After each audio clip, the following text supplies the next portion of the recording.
Imagine you are standing in the middle of a desert, not just any desert, the Rub al-Khali, the Empty Quarter, the largest continuous sand desert on the planet. 480,000 square miles of silence, heat, and absolute stillness. There is nothing here, no water, no shade, no life visible to the eye, and yet somewhere beneath your feet lies one of the greatest concentrations of wealth in human history. For nearly a century, this kingdom built everything on what lay underground. Cities rose from nothing, highways cut through the dunes, towers of glass and steel reflected the endless sun. A royal family expanded into one of the most powerful dynasties on earth. And the world came to depend on what Saudi Arabia could pull from the ground. But here is the question that nobody in Riyadh wants to answer out loud. What happens when it runs out? Not decades from now, not in some distant theoretical future, but within the lifetimes of people alive today. What happens to a kingdom, to a society, to an entire geopolitical order when the one thing that holds it all together begins to disappear? This is not a story about oil. Not exactly. It is a story about power, about dependency, about a $500 billion gamble placed on a single bet, and about what the world looks like if that bet fails. Welcome to the most consequential economic transformation of the 21st century. The kingdom built on one product. To understand the scale of what Saudi Arabia is attempting, you first need to understand the scale of what Saudi Arabia has been. For most of the 20th century, the kingdom operated on perhaps the simplest economic model ever constructed by a modern nation. Pull oil from the ground, sell it to the world, use the money to pay for everything else. There was no income tax, no need for one. Citizens received subsidized fuel, subsidized electricity, subsidized water, free healthcare, and free education. The government employed the majority of Saudi nationals in comfortable public sector jobs. The royal family maintained political stability through a combination of religious authority, tribal loyalty, and the steady distribution of oil wealth. Sounds logical, right? Except the system had a flaw so obvious that economists were writing about it decades ago. The entire structure rested on a single commodity, whose price fluctuated wildly, whose reserves were finite, and whose global demand was already beginning its slow structural decline. Saudi Arabia had not built a country. It had built an extremely expensive dependency machine. By 2015, oil accounted for approximately 70% of government revenues and nearly 45% of the kingdom's gross domestic product. The non-oil private sector was small, underdeveloped, and dependent on government contracts. The workforce was largely foreign. Saudi nationals expected government jobs, government benefits, and government subsidies as a birthright, and then the price of oil collapsed. In 2014, a barrel of Brent crude traded above $100. By early 2016, it had fallen below $30.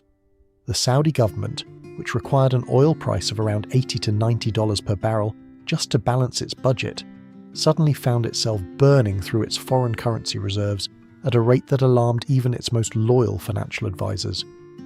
The kingdom spent over $100 billion of its reserves in a single year just to maintain government spending. That was the moment the math became undeniable. The model was broken, and the man chosen to fix it was 30 years old. Mohammed bin Salman and the $500 billion vision.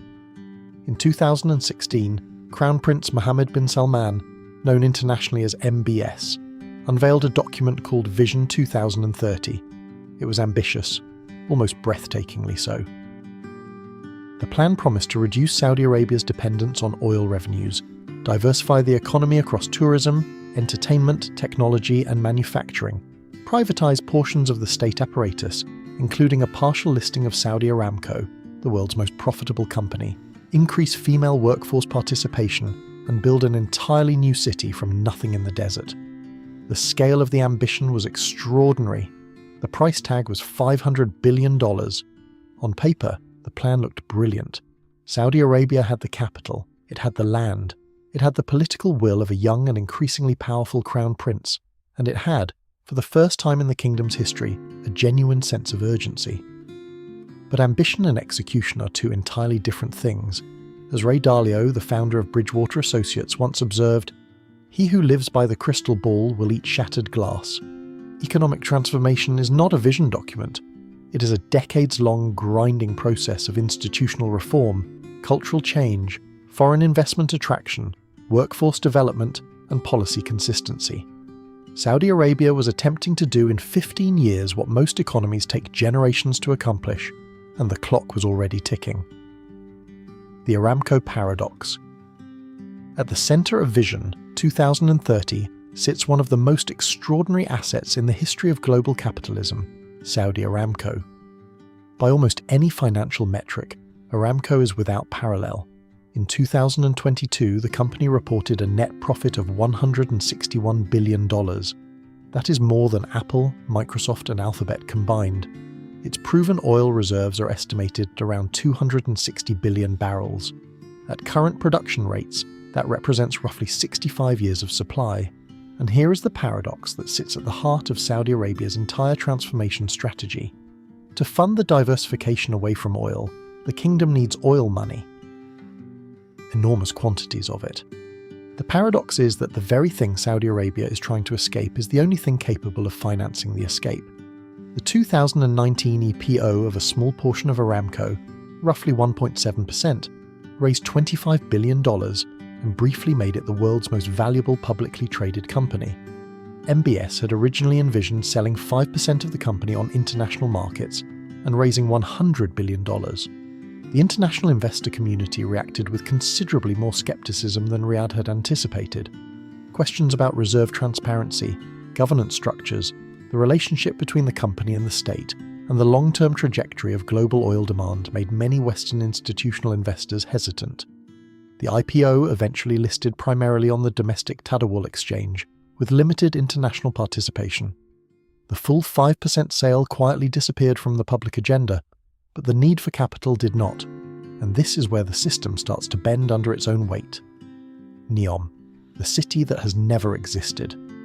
If you wanted to design a project that would capture both the ambition and the risk of Vision 2030 in a single symbol, you could not do better than NEOM. NEOM is a planned city, but calling it a city is like calling the Great Wall of China a fence.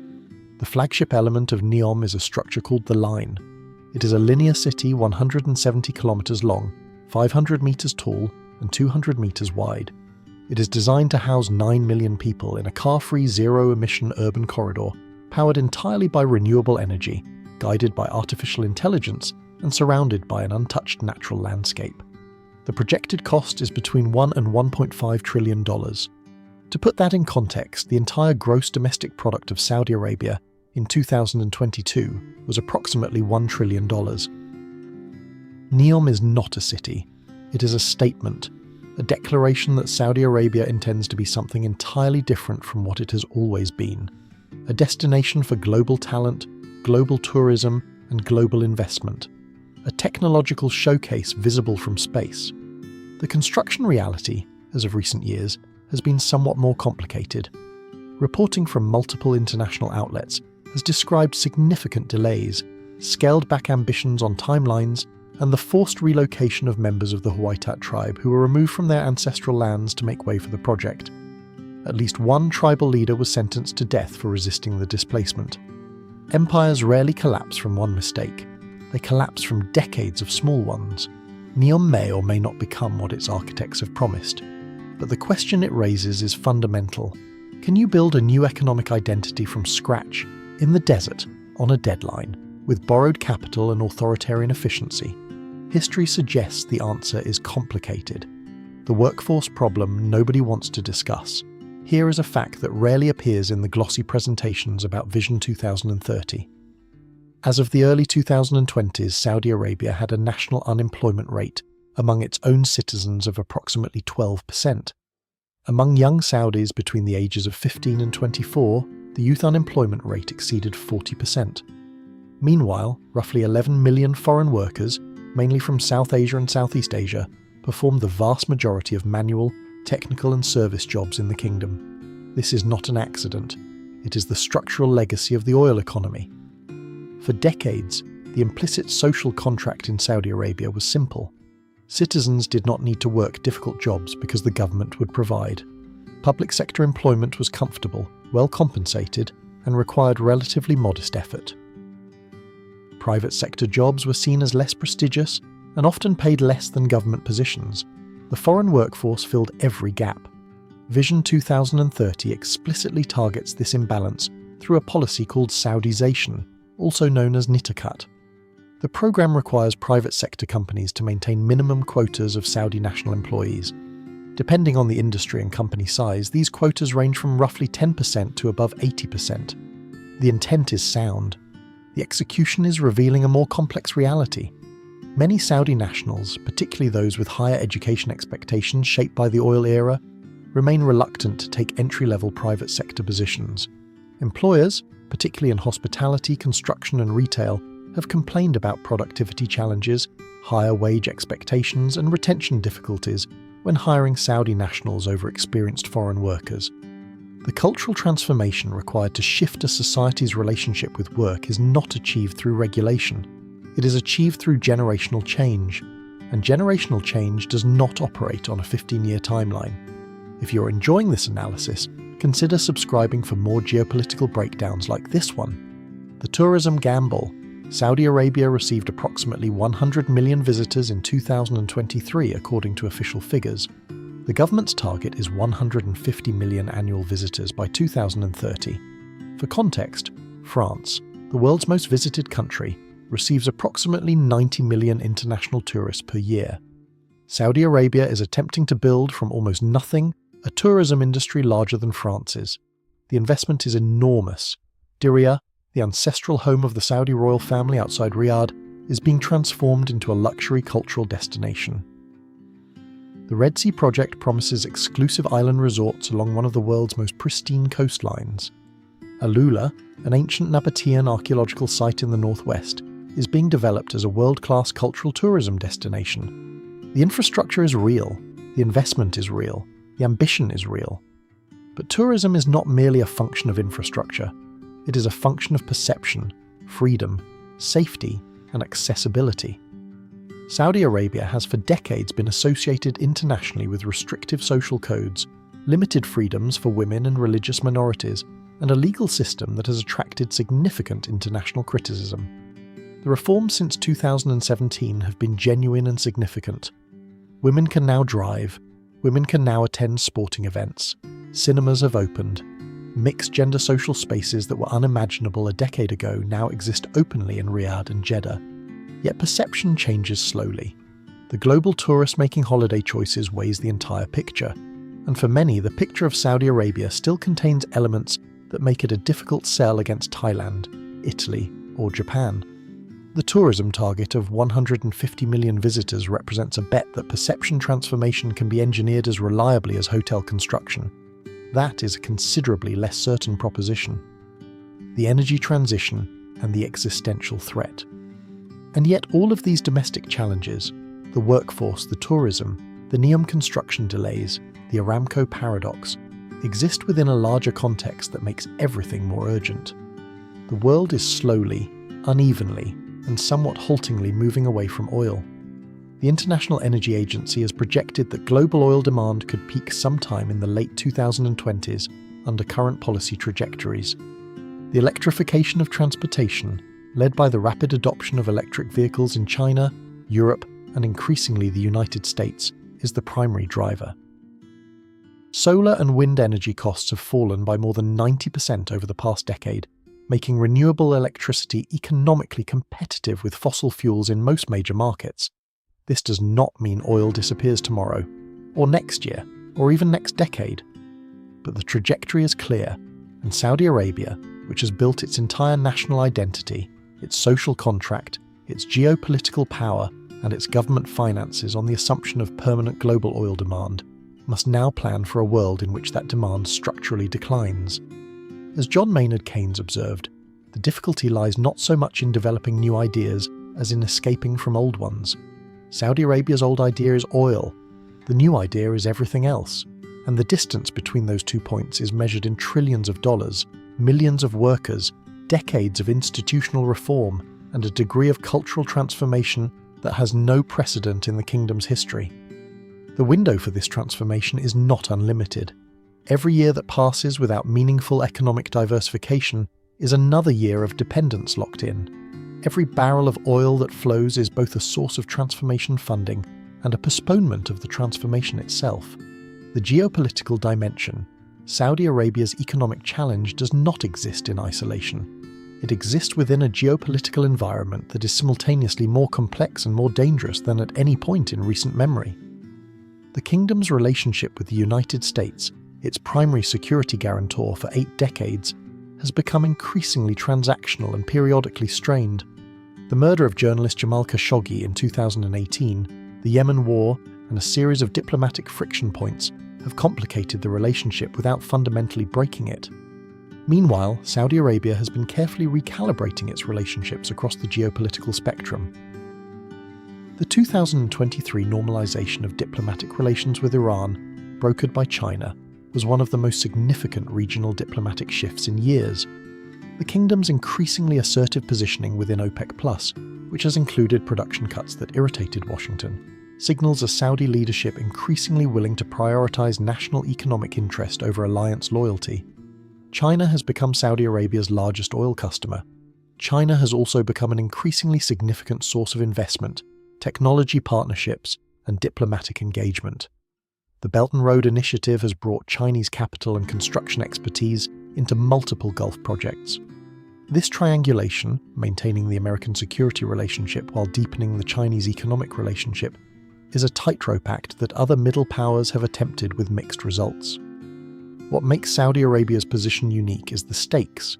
The kingdom is not a secondary player hedging its bets. It is one of the world's most consequential energy suppliers, sitting at the intersection of the world's most volatile region, attempting the most ambitious economic transformation in modern history. And it is doing all of this against a demographic clock. Saudi Arabia's population is young.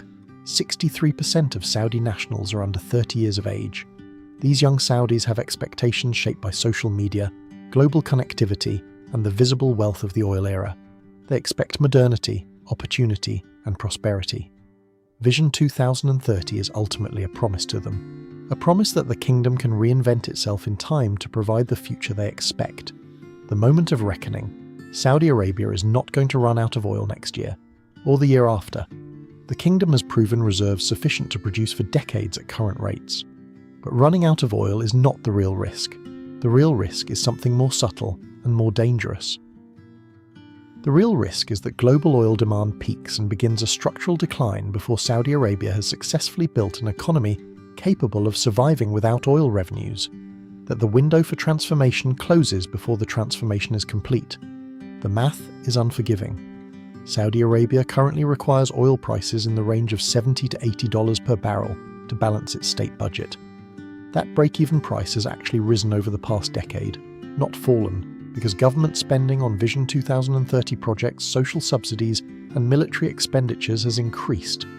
A world of structurally declining oil demand is a world of structurally declining oil prices, and a world of structurally declining oil prices is a world in which Saudi Arabia's fiscal position becomes increasingly precarious. The kingdom has approximately $500 billion in foreign reserves held through the Public Investment Fund and other sovereign wealth vehicles. That sounds substantial, but consider that Saudi Arabia spent over $100 billion of reserves in a single year during the 2015 to 2016 oil price crisis. $500 billion is roughly 5 years of buffer at crisis spending rates. 5 years. That is not a comfortable margin for the most ambitious economic transformation in the history of the modern Gulf. Power in the modern world is not measured in oil barrels. It is measured in the ability to generate value when the oil runs out. The bet Mohammed bin Salman is making a bet. It is perhaps the largest single economic bet made by any government leader in the 21st century. The bet is this, that Saudi Arabia can transform itself within 15 years from a hydrocarbon-dependent petrostate into a diversified, dynamic, and globally competitive economy. That it can attract hundreds of billions of dollars of foreign investment. That it can build industries in tourism, entertainment, technology, manufacturing, and renewable energy. That it can reform its workforce culture, expand female participation, and create a private sector capable of absorbing millions of young Saudi nationals into productive employment, and that it can do all of this while simultaneously managing the social and political tensions that any rapid transformation creates.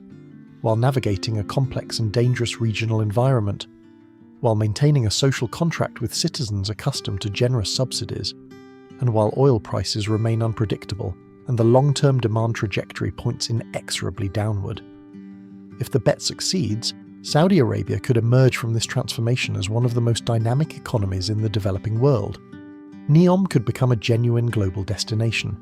Aramco's profits could fund a sovereign wealth fund that rivals Norway's government pension fund. Saudi Arabia could transition from oil exporter to technology hub. If the bet fails, the consequences extend far beyond Riyadh. A Saudi Arabia in fiscal crisis is a Saudi Arabia that can no longer maintain its regional influence, its social stability, or its security apparatus.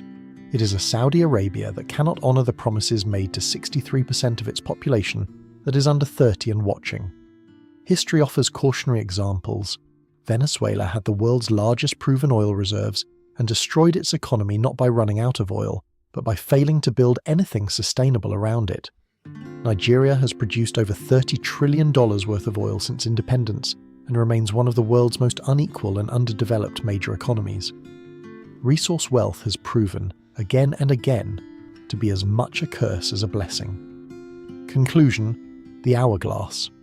Somewhere above the desert of the Rub al Khali, imagine a giant hourglass. The sand running through it is time, not infinite time. Bounded, measurable, running time. The upper chamber holds the remaining window for transformation. The lower chamber collects the years that have already passed. Saudi Arabia can see the hourglass. That is precisely why Vision 2030 exists. That is why $500 billion is being deployed. That is why a 30-year-old crown prince pushed aside decades of royal consensus to take personal control of the kingdom's future. The kingdom is not sleepwalking toward catastrophe.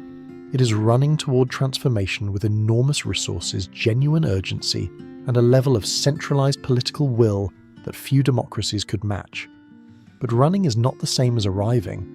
The transformation is real, the investment is real, the reforms are real, and the obstacles, cultural, institutional, demographic, geopolitical, and structural, are equally real. The oil will not disappear overnight, but it will disappear. Or more precisely, the world's appetite for it will diminish, gradually, then suddenly. As Hemingway once described bankruptcy, gradually, then all at once. The question for Saudi Arabia is not whether transformation is necessary. That debate is over. The question is whether it is possible on the timeline available, whether the ambition matches the execution capacity, whether the promises made to a young generation can be honoured before the financial buffer that funds those promises runs out. Somewhere beneath the empty quarter, the oil still flows, the extraction machinery still hums, the tankers still line up at the terminals, but the hourglass is running, and the kingdom knows it.